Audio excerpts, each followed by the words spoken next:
বাজারে দুই রকমের মুরগির ডিম পাওয়া যায়। একটা সাদা খোলসের ডিম আর একটা লাল খোলসের। এর মধ্যে কোন ডিম ভালো, কোনটা পুষ্টিগুণে বেশি? অনেকের মতে লাল ডিমের দাম যেহেতু বেশি এর পুষ্টিগুণও হবে বেশি। অনেকেই বলে এর বিপরীত কথা। এ নিয়ে বিশেষজ্ঞরা কি বলে চলুন তা জেনে নেই। প্রথমেই আমাদের জানতে হবে ডিমের রং কেন আলাদা হয়।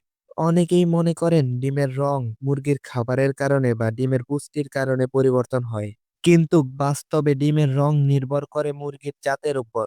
সাদা পালকের মুরগি সাদা ডিম পারে এবং লাল পালকের মুরগি লাল ডিম পারে। অর্থাৎ ডিমের রঙের সাথে পুষ্টির সরাসরি কোনো সম্পর্ক নেই।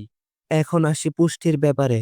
লাল ডিম ও সাদা ডিম দুটোই প্রায় একই পরিমাণে প্রোটিন, ভিটামিন এবং মিনারেল থাকে। একটি মাঝারি আকারের ডিমে গড়ে 6 থেকে 7 গ্রাম প্রোটিন থাকে।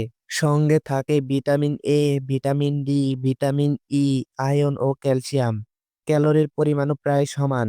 তাই পুষ্টির দিক থেকে বিচার করলে লাল ডিম আর সাদা ডিমের মধ্যে তেমন পার্থক্য নেই। স্বাস্থ্যর জন্য কোন ডিম ভালো, এই প্রশ্নের উত্তর আসলে ডিমের রঙের মধ্যে নেই। ডিমটা কতটা ফ্রেশ, কিভাবে উৎপাদন করা হয়েছে এবং কিভাবে রান্না করা হয়েছে, এসব বিষয় অনেক বেশি গুরুত্বপূর্ণ। যদি ডিমটা পরিষ্কার, টাটকা এবং ভালোভাবে রান্না করা হয় তাহলে লাল ডিম হোক বা সাদা ডিম দুটোই শরীরের জন্য সমান উপকারী। তবে একটি বিষয় আলাদা করে বলা যায়, যদি আপনি দেশি মুরগির ডিম খান তাহলে কখনো কখনো এতে সামান্য বেশি ওমেগা 3 ফ্যাটি অ্যাসিড বা অ্যান্টিঅক্সিডেন্ট থাকতে পারে। কিন্তু সেটার কারণ ডিমের রং নয়, বরং মুরগির প্রাকৃতিক খাবার ও পরিবেশ। তাই শুধুমাত্র রং দেখে ডিমের গুণগত মান বিচার করা ঠিক নয়। ডিম খাওয়ার ক্ষেত্রে কিছু সতর্ক থাকা দরকার। যাদের কোলেস্টেরলের সমস্যা আছে, ডিমে অ্যালার্জি রয়েছে, তাদের ডিম খাওয়ার আগে অবশ্যই ডাক্তারের পরামর্শ নেওয়া উচিত। তবে একজন সুস্থ মানুষের জন্য প্রতিদিন 1 থেকে 2টি ডিম খাওয়াই নিরাপদ এবং শরীরের জন্য খুবই উপকারী।